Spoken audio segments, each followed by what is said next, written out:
नमस्कार, म धरानबाट रमेश प्रसाई। आज पनि एउटा अत्यन्तै संवेदनशील विषय लिएर तपाईं समक्ष आएको छु। मलाई विश्वास छ कि यो विषयको गम्भीरता बुझेर मेरा विद्वान शुभचिन्तकहरूले यो भिडियोलाई सक्दो शेयर गर्नु नै हुनेछ।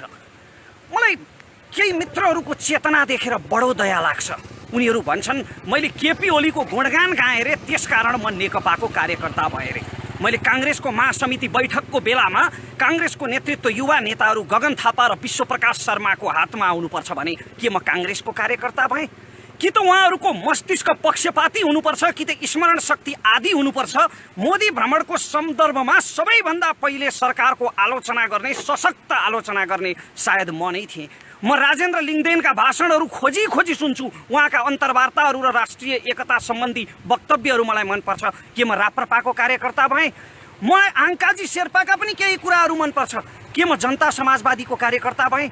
केपी ओलीका प्रशस्त कमजोरीहरू होलान्, तर यो भूमिले आजसम्म बहुदल आएको दिनदेखि आजका मितिसम्म त्यस्तो प्रधानमन्त्री कुन जन्माउन सकेको थियो जसले संसदमा उभिएर खुले आम भारतीय विस्तारवादको भत्सना गर्न सकोस् अनि राष्ट्रको पक्षमा, राष्ट्रियताको पक्षमा उभिएका प्रधानमन्त्रीको त्यो सत्कर्मको समर्थन गर्दा म नेकपाको कार्यकर्ता कसरी भएँ? म जुल्फिकार अली भुट्टोका भाषणहरू सुन्छु। के म पाकिस्तान पिपल्स पार्टीको कार्यकर्ता भएँ? म एलेक्सिस सिप्रासका अङ्ग्रेजी इन्टरभ्यूहरू सुन्छु। के म ग्रिसको सिरिजा पार्टीको कार्यकर्ता भएँ? म कहिल्यै कसैको कार्यकर्ता र अन्धभक्त होइन र हुन्न पनि, किनकि कार्यकर्ता यन्त्रवत हुन्छ। कार्यकर्ताको आफ्नो विचार हुँदैन, तर म मेरो ब्रह्मले देखेको सत्य बोल्छु, चाहे कसैलाई मन परोस् वा नपरोस्। मेरो भिडियो 10 लाख मानिसहरूले हेरेर कडा बोल्यो यसले भन्नुभन्दा 10 जनाले हेरेर सत्य बोल्यो यसले भन्नु मेरा लागि ठुलो हो। त्यसकारण मैले बोलेका कुरा कहिलेकाहीँ भिडले तारिफ गर्ने खालको नहुन पनि सक्छ। अहिले भोलि संसदमा नक्साबारे छलफल हुँदैछ। ऐतिहासिक रूपमा पहिलोपल्ट लिपुलेख, लिम्पियाधुरा र कालापानी नेपालको हो भनेर संविधान संशोधन गर्ने र निशान छाप सच्याउने कानुन संसदले भोलिदेखि पारित गर्दैछ। छलफल हुँदैछ र आज 1-2 दिन अघिदेखि देशैभरि विरोध प्रदर्शनहरूको सुरुवात भएको छ सरकार विरुद्ध। हो, कोरोना संक्रमणको सम्बन्धमा सरकारलाई सफल भन्दिनँ म। सरकारका चरम लापरवाहीहरू छन्, व्यापक लापरवाहीहरू छन् र व्यापक भ्रष्टाचारको पनि सम्भावना छ। त्यसको हिसाब किताब गरौँला, सडकमा आन्दोलन नै गरौँला।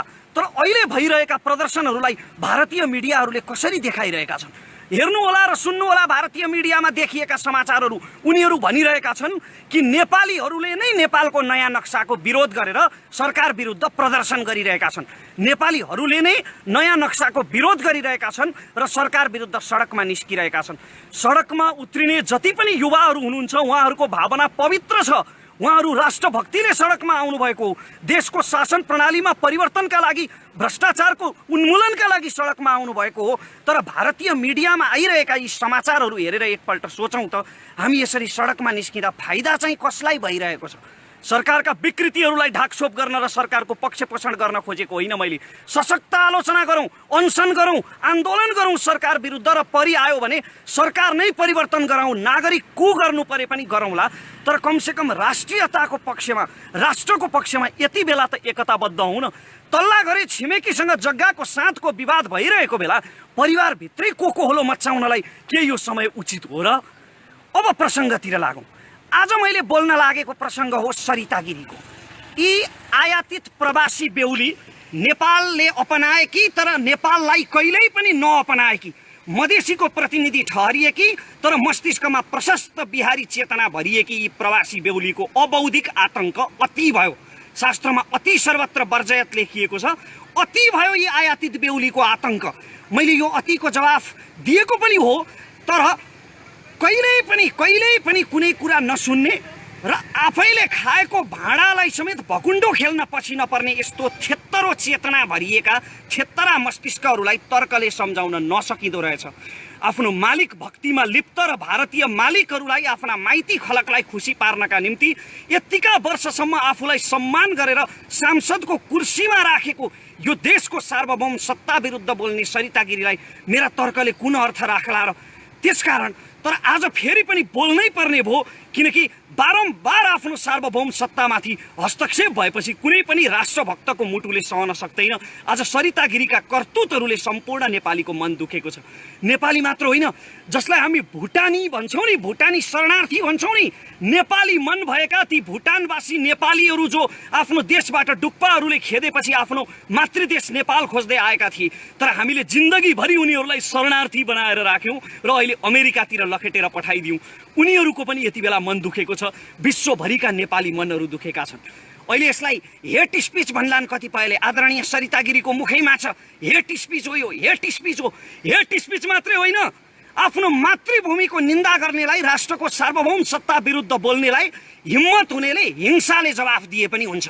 त्यानव्यान स्क्वायरको काण्ड चीनमा हुने बेलामा, चीनले त्यानव्यान स्क्वायरमा विरोधीहरूमाथि डोजर चलाउने बेलामा चीनका राजदूतले ब्रिटिस राजदूतसँग भनेका थिए रे कि चीनमा अब 20 वर्षका लागि शान्ति ल्याउन 200 जनाको मृत्यु हुँदैछ। त्यसकारण कहिलेकाहीँ हिंसा र शक्तिको प्रदर्शनले पनि शान्तिको बाटो खोल्छ, राष्ट्रियताको बाटो खोल्छ। अहिले सरिता गिरीको विरोधमा जुन राष्ट्रिय एकता देखिएको छ नि, यो त्यति बेलै देखिनु पर्थ्यो जति बेला उपराष्ट्रपति परमानन्द झाले हिन्दीमा बकेर शपथ लिएका थिए। त्यति बेला गिरिजा र प्रचण्डले एउटै धरातलमा उभिएर यदि परमानन्द झालाई गलत्याएर उपराष्ट्रपतिको पदबाट निकालिदिन सकेको भए त्यति बेलै एउटा नजिर बस्ने थियो। अलक्षिणा देशद्रोही सीके राउतले नेपाल आमालाई जुकासँग तुलना गरिरहेको बेला कुनै राष्ट्रभक्त बहादुरले सीके राउतलाई 2-4 चड्कन लगाइदिन सकेको भए त्यति बेलै नजिर बस्ने थियो। तर हामीले कानुन नै यति फितलो बनायौँ कि माटोप्रति कुनै प्रेम नभएको विदेशी जोसुकै ऐरे गैरेहरू पनि हाम्रो संसदमा सजिलैसँग प्रवेश पाउन थाले र संसद जस्तो लोकतन्त्रको मन्दिरलाई नेपालको संसद हो कि बिहारको कुनै मेला बजार हो भनेर दोधार हुने गरी त्यस्तो स्थितिको सृजना गरे। अहिले हिन्दी बोल्दा केहीले भाषै त हो नि, के फरक पर्छ भन्ने टिप्पणी पनि गरे। भाषा होइन, हिन्दी हाम्रो राष्ट्रियतामाथिको आक्रमण हो। मैले पटक पटक भने कि संसदमा हिन्दी भाषा बोल्न प्रतिबन्ध लगाउनुपर्छ, किनकि यो हाम्रो राष्ट्रियतामाथिको आक्रमण हो। आदरणीय सरिता गिरीले भन्नुभयो कि हिन्दी नेपालको भाषा हो, मधेसलाई जोड्ने भाषा कुन त? माननीय सरिता गिरीज्यू, तपाईँको अज्ञानता देखेर मलाई दया लाग्छ। तपाईँले गङ्गा चौधरीको बौद्धिकतामाथि प्रश्न उठाउनु भयो, तर तपाईँको अबौद्धिकता देखेर चाहिँ मलाई दया लाग्छ। नेपालमा लिच्छवीहरू भारतबाट आएका थिए, तर ती लिच्छवीहरू हिन्दी बोल्दैनथे। इतिहासका पाना खोतलेर हेर्नुहोला, बौद्ध धर्ममा पाली भाषाको प्रयोग गरिन्थ्यो गणराज्यहरूमा। अनि नेपाली भाषाको पहिलो अभिलेख विक्रम सम्वत 1312मै फेला परेको छ। अशोक चल्लको अभिलेख, हाम्रा आला आली अटरी अटल गरी अक्र्या छु, यो नेपाली भाषाको प्राचीन रूप थियो। हामीले कहिल्यै पनि हिन्दीको काँध चढ्नु परेन संवाद गर्नका निम्ति। नेपाली भाषाको इतिहास त्यति पुरानो हो। र यदि तपाईँ तराईको प्रसङ्ग कुरा गर्नुहुन्छ भने, यदि तपाईँ तराईको विषयमा कुरा गर्नुहुन्छ भने, तराईको सबैभन्दा प्राचीन भाषा मैथिली हो। र रामायणमा यदि हेर्ने हो भने जब अयोध्याबाट भगवान रामचन्द्र आएको बेला अयोध्यावासीहरू संस्कृतमा कुरा गर्थे, त्यति बेला पनि मिथिलावासीहरू मैथिलीमा बोल्थे। त्यसकारण सबैभन्दा प्राचीन तराईको भाषा मैथिली हो। तर अहिले जबरजस्त तराईमाथि हिन्दीलाई लादिँदैछ। र यो पहाड र तराईको विवाद होइन, किनभने सरिता गिरी कुनै तराईभाषी हुँदै होइनन्। मधेसी जनताको अधिकार हनन गरेर, कुनै मधेसी उम्मेदवारको अधिकार हनन गरेर जबरजस्ती संसदमा पुगेकी भारतीय हुन्। She is Indian by birth. हाम्रो त सालनाल गाडिएको छ यो माटोमा। त्यसकारण मलाई जति दुःख लाग्छ, यो देश दुख्दा मलाई जति दुख्छ, एउटा तराईवासी नेपालीलाई पनि त्यति नै दुख्छ, किनभने यही माटोमा सालनाल गाडिएको छ। त्यसैले त तराईबाट राष्ट्रभक्त गङ्गा चौधरी जस्ता सभासद जन्मन्छन्, जसले सधैँ निरन्तर राष्ट्रियताको पक्षमा बोल्छन्। तराईको प्रतिनिधित्व सरिता गिरी जस्ताले होइन, गङ्गा चौधरी जस्ताले गर्छन्। तर हाम्रो कानुन यति फितलो भयो कि हामीले कुनै पनि विदेशीलाई आफ्नो संसदमा सजिलैसँग प्रवेश पाउने गरी कानुनमा व्यवस्था गर्यौँ। अहिले मधेसी भनिने दलहरू माग गरिरहेका छन् कि संविधान संशोधन गरेर विवाहित अङ्गीकृतलाई पनि प्रधानमन्त्री राष्ट्रपति हुने अधिकार दिनुपर्छ। भारतबाट विवाह गरेर आएका सरिता गिरी जस्ता इन्डियनहरू, जसको रगतमा भारत भरिएको छ, बाजा गाजा बजाएर र सिन्दुर पहिराएर कुनै नेपालीले भित्र्याउँदैमा कोही नेपाली हुँदैन भन्ने कुरा सरिता गिरीको वक्तव्यले त प्रमाणित गरिसक्यो नि। तर उनीहरू भनिरहेका छन् कि यस्ता विवाहित अङ्गीकृत भारतीयहरूलाई पनि नेपालमा प्रधानमन्त्री वा राष्ट्रपति हुने अधिकार दिनुपर्छ। अब तपाईँ सोच्नुहोस् त, एकजना सरिता गिरी आउँदा एकजना अङ्गीकृत इन्डियनको कारणले यत्रो वितण्डा मच्चिरहेको छ भने साराका सारा अङ्गीकृतहरूको संसदमा बहुमत भयो भने के होला? सिक्किम विलय भएको यसरी नै हो। फिजीमा भारतीय अङ्गीकृतहरू भरेर फिजीको सत्ता भारतीयहरूले कब्जा गर्न खोजेको यसरी नै हो। त्यसकारण यस्ता षड्यन्त्रहरूप्रति सचेत हुन जरुरी छ र यति बेला सरिता गिरीलाई संसदबाट निलम्बन गर्ने मात्रै होइन, उनको नागरिकतासम्म खारेज गर्न जरुरी छ, किनकि उनी कुनै पनि हालतमा नेपाली नागरिक हुन योग्य छैनन्। भाषाको विषयमा त उनले तर्क नगरे पनि हुन्छ, किनकि उनको अज्ञानता, उनको अबौद्धिकता, न उनीलाई इतिहासको बारेमा थाहा छ न भाषाको बारेमा। माननीय सरिता गिरीज्यू, तपाईको पदको मर्यादा मैले अलिकति राख्नुपर्ने थियो होला, तर तपाईको आफ्नै मर्यादा उल्लङ्घनको कारणले गर्दा तपाईलाई माननीय होइन अमान्य सरिता गिरी भन्न मन लाग्छ। खैर, मेरो देशको सांसद पदको मर्यादा राख्दै अहिलेलाई माननीय नै भनौँ। माननीय सरिता गिरीज्यू, तपाईलाई यदि साँच्चीकै बौद्धिक बहस गर्ने इच्छा छ भने तपाईले बडो बौद्धिकतामाथि प्रश्न उठाउनुभयो, गङ्गा चौधरीको बौद्धिकतामाथि। हुन त बौद्धिकताको आवश्यकता पर्दैन राष्ट्रको पक्षमा बोल्नलाई, भावना भए हुन्छ। तर पनि तपाईलाई यदि बौद्धिक बहस नै गर्ने इच्छा छ भने बुद्धिनारायण श्रेष्ठ जस्ता सीमाविदहरूसँग गर्नुहोस्, रमेश दुलाल जस्ता सीमा सम्बन्धी अध्येताहरूसँग गर्नुहोस्, जोसँग 1827 देखिका एक नक्साहरू छन्, रिसर्च गरेर राख्नु भएको छ उहाँहरूले कि लिपुलेख, लिम्पियाधुरा र कालापानी कसको हो भनेर। बौद्धिक बहस गर्ने इच्छा छ भने उहाँसँग गर्नुहोस्, हावामा हिट भएर प्रश्न सोध्नै नजान्ने पत्रकारहरूसँग होइन। आदरणीय दाई ऋषि धमलाप्रति उच्च सम्मान छ, तर ऋषि धमला दाईको त्यो कार्यक्रम जहाँ सरिता गिरीको अन्तर्वार्ता गरिएको थियो, त्यो कार्यक्रम सुनियोजित हो, योजनाबद्ध हो, जसले सरिता गिरीलाई चाहिँ हाइलाइट गर्ने उद्देश्य राखेको छ। यदि होइन भने सरिता गिरीले लिपुलेख नेपालको हो भन्ने प्रमाण देखाउनुहोस् भन्दा ऋषि धमलाले ती नक्साहरू देखाउन सक्नु पर्थ्यो, इतिहासमा भएका ती सम्झौताहरू देखाउन सक्नु पर्थ्यो, गृह कार्य गरेर अन्तर्वार्ता लिनु पर्थ्यो। तर उनले त्यसो गरेनन्। यसले त एउटै कुरा देखिन्छ कि त्यो अन्तर्वार्ताको एउटै उद्देश्य सरिता गिरीको एजेन्डालाई हाइलाइट गर्ने थियो।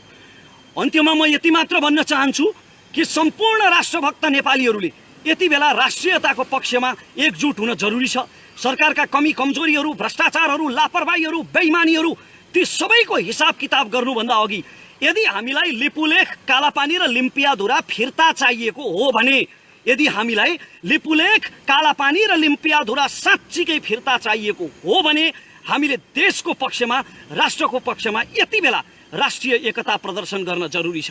अब यहाँनिर एउटा प्रश्न आउला, तिमीले बोलेर मात्र के हुन्छ? मलाई केही मित्रहरूले, धेरै मित्रहरूले प्रश्न गर्नुभएको छ, बोलेर मात्र के हुन्छ? हो, साँच्चीकै मैले पनि महसुस गरेको छु, बोलेर मात्र के हुन्छ? यदि मैले दिएका यी तर्कहरू सरिता गिरीकै कानमा पुगेछन् भने पनि ती अराष्ट्रिय कानहरूमा यो राष्ट्रियता कहाँ हटाउन सक्छ र? त्यसकारणले अब मैले बोल्नुभन्दा एक कदम अगाडि बढेर आफूले सकेको, एउटा साधारण नागरिकले सकेको एक्सन लिने निर्णय गरेको छु। एउटा नजिर बसाल्नका लागि कि नेपालको राष्ट्रियतामाथि तिमीले आक्रमण गर्यौ भने नेपालको हरेक नागरिकको मन दुख्छ र तिमीले त्यसको दण्ड भोग्नै पर्छ भन्ने कुरा प्रमाणित गर्नका लागि मैले तुरुन्तै सरिता गिरी विरुद्ध नेपालको न्यायपालिकामा जाहेरी दिने र उहाँले गरेका टिप्पणी राजद्रोही किसिमका छन्, देश विरोधी छन् र यस्तो टिप्पणी गर्ने सांसदलाई तुरुन्त कारबाही गरियोस् भनेर नेपालको कानुनी निकायमा, अदालतमा मैले जाहेरी दिने निर्णय गरेको छु, मुद्दा दायर गर्ने निर्णय गरेको छु र म सम्भव भएसम्म म आफै काठमाडौँ आउनेछु यो मुद्दा दायर गर्नका लागि। र सम्भव भएन भने, यदि लकडाउनको कारणले म आउन सकिनँ भने मेरो कानुनी सल्लाहकारले यो मुद्दा मेरो तर्फबाट दायर गर्नुहुनेछ र यस मुद्दामा मेरो तर्फबाट डाक्टर सुरेन्द्र भण्डारीले मेरो कानुनी सल्लाहकारको रूपमा बहस गर्नुहुनेछ। उहाँको, डाक्टर सुरेन्द्र भण्डारीको अभियानसँग, उहाँको राजनैतिक धारणासँग, उहाँका विचारहरूसँग मेरा धेरै विमतिहरू छन्। उहाँको अभियानसँग मेरो कुनै सम्बन्ध छैन, तर राष्ट्रियताको मुद्दामा, यो मुद्दामा उहाँले मलाई सहयोग गर्ने वचन दिनुभएको छ र सायद मेरो आर्थिक क्षमतालाई बुझेर पनि होला उहाँले यो मुद्दा मेरो तर्फबाट निःशुल्क लड्ने वचन दिनुभएको छ। म उहाँलाई यसका लागि धन्यवाद दिन चाहन्छु र तपाईँहरू सबैलाई म यो भन्न चाहन्छु जाँदा जाँदै कि जहाँबाट जसरी सकिन्छ, को कता, को कुन जातको, को कुन धर्मको, को कुन दलको, को कुन खेमाको भन्ने कुरा यति बेला नसोचिकन राष्ट्रियताको पक्षमा एकजुट हौँ र यस्ता देशद्रोहीहरूलाई हतोत्साहित गरौँ। जय देश। एकैछिन रमेशजी, केही प्रश्नहरू मैले गर्नुपर्छ अझै पनि क्लियर बनाउनको निम्ति। हामी पानी परिरहेको सन्दर्भमा छौँ, रुखमा ओत लागेर यो भिडियो खिचिरहेको अवस्था हो होइन? तपाईँले माननीय सरिता गिरीज्यूलाई देशद्रोहको मुद्दा दायर गर्दै हुनुहुन्छ होइन? यसअघि नागरिकहरूले यस्तो मुद्दाहरू हालेका छन् कि छैनन् राष्ट्रियताको सन्दर्भमा सङ्कट आउँदा? अहिलेसम्म मैले जानेसम्म मलाई थाहा छैन होइन परमानन्द झा विरुद्ध चाहिँ मुद्दा परेको थियो। कति बेले भन्लान् नि त सरिता गिरीलाई रमेश प्रसाईले मुद्दा हाल्ने काठमाडौँ जाने हिरो हुनको लागि एउटा स्टन्टबाजी गरेको भन्ने हुन सक्छ नि। स्टन्टबाजी गरेको भए त अहिले म सरिता गिरीको समर्थन गर्थेँ नि जीवनजी, झन् भाइरल हुन्थ्यो भिडियो होइन र। के भन्नुहुन्छ तपाईँलाई? जसरी तपाईँ यो एक किसिमको आवेग त होइन, किनकि म आफै तपाईँको मित्र भएको कारणले गर्दा पनि कसैलाई मुद्दा दायर गर्नु यो त्यति चान्चुने विषय होइन। काठमाडौँसम्म जानुपर्छ, त्यहाँनिरका बस्दाका खर्चहरू हुन सक्छन् होइन, त्यहाँनिर आउँदा जाँदाका नसोचेको अन्य धेरै खर्चहरू पनि हुन्छन् नि रमेशजी। हेर्नुहोस् मलाई आर्थिक रूपमा गाह्रो छ, तर कहिल्यै पनि कसैको अगाडि हात नफैलाउने मेरो स्वभाव हो। त्यसकारण म आफूले सकेसम्म गर्छु र म किन गर्छु भने मेरो आत्मसन्तुष्टिका लागि गर्छु। मेरो राष्ट्र विरुद्ध यति धेरै यति खुलेआम यति छाडातन्त्रको रूप चाहिँ प्रयोग गरेर मेरो राष्ट्र विरुद्ध बोल्ने एकजना राष्ट्रघातीलाई सजाय दिलाउनका निम्ति मेरो आत्मसन्तुष्टिको लागि म अवश्य गर्छु जीवनजी, आवेग होइन। पछिल्लो समयमा तपाईँले यो लकडाउन भइसके पश्चात बढीभन्दा बढी अध्ययन गरिराख्नु भएको छ, विभिन्न किसिमका विश्वव्यापी किताबहरू पढिराख्नु भएको छ, मानिसहरूलाई हाजिरा दिएर खोजेर होइन विभिन्न तरिकाले आफ्नो चाहिँ पढ्न सक्ने त्यो तपाईँको शारीरिक क्षमता नरहँदै पनि तपाईँले दिनको 6-7 घन्टासम्म किताब पढिरहेको अवस्था छ। यो प्रेरणा त्यही किताबको अथवा कुनै पनि देशको नागरिकले गरेको कपी भन्नु या अथवा त्यहाँबाट अनुसरण गरेको हो कि के हो? होइन, राम्रा कुराहरूको अनुसरण गर्नुपर्छ, तर मैले चाहिँ कसैबाट पनि अनुसरण गरेको होइन। मैले सरिता गिरीलाई बोलेर पहिले पनि उत्तर दिएको हो, फेरि पनि बोल्नु पर्यो रमेशजी यो विषयमा भनेर धेरैजनाले भन्नुभयो। अनि घरिघरि बोलेर यसको के अर्थ लाग्छ र? ल अहिले भन्नुहोस् न, सरिता गिरीलाई कतिजनाले सिधै सदनमा उभिएर भन्नुभयो, गङ्गा चौधरीले त सिधै सदनमै उभिएर उहाँलाई भन्नुभयो नि, तर कुनै अर्थ लाग्यो त?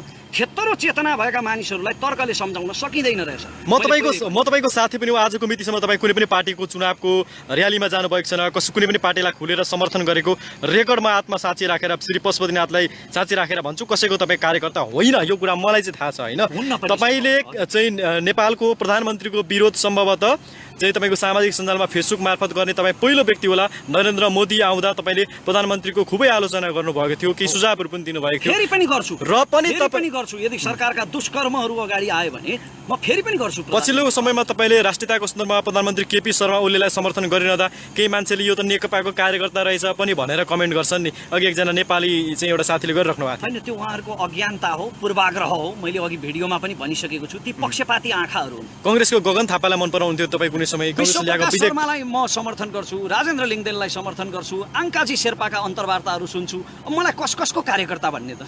आज म दर्शकहरू असाध्यै क्षमा प्रार्थी छु, किनकि हामी एकजना मृगौला पीडितको लागि केही सहयोग सामग्री दिनको निम्ति मोरङको डाँगीतर्फ पुगेर फर्किने क्रममा 7 बजिहाल्यो। अब यो घर पुगेर लाइभ गर्ने सपना थियो हाम्रो, तर बाटैमा 7 बजेको हुनाले हामीले 7 बजे लाइभ गर्छौँ भनेको कारणले गर्दा र यहाँ पानी पनि परेको हुनाले हामीले यसरी रुखको छारी मुनि बसेर चाहिँ यहाँ लाइभ गरिराख्नु परेको छ। बिचमा गाडीहरू पनि कुदिरहेका छन् र यो साउन्डमा पर्न गएको असुविधाप्रति चाहिँ म क्षमा प्रार्थी पनि छु। मोबाइलमा पनि पानी धेरै पसेको छ, यो मोबाइल बिग्रिने पनि हो कि शङ्का लाग्दैछ, तर केही छैन। अन्त्यमा जाँदै केही भन्नु छ तपाईँलाई रमेशजी? म फेरि पनि एकपल्ट भन्न चाहन्छु कि म मेरो आत्मसन्तुष्टिका लागि कुनै चर्चामा आउनका निम्ति होइन, नितान्त सन्तुष्टिका लागि। र मलाई जति मन दुखेको छ सरिता गिरीको कारणले, जति मेरो भावनामा चोट लागेको छ र जति मेरा शुभचिन्तकहरूको भावनामा चोट लागेको छ, विश्वभरि रहेका नेपालीहरूको भावनामा चोट लागेको छ, त्यसको पूर्तिका लागि म आफूले सकेसम्म सरिता गिरीमाथि मुद्दा दायर गर्दैछु राज्यद्रोहको। यो फेरि पनि एकपल्ट जानकारी। तपाईँलाई कुनै राजनीति रूपमा चाहिँ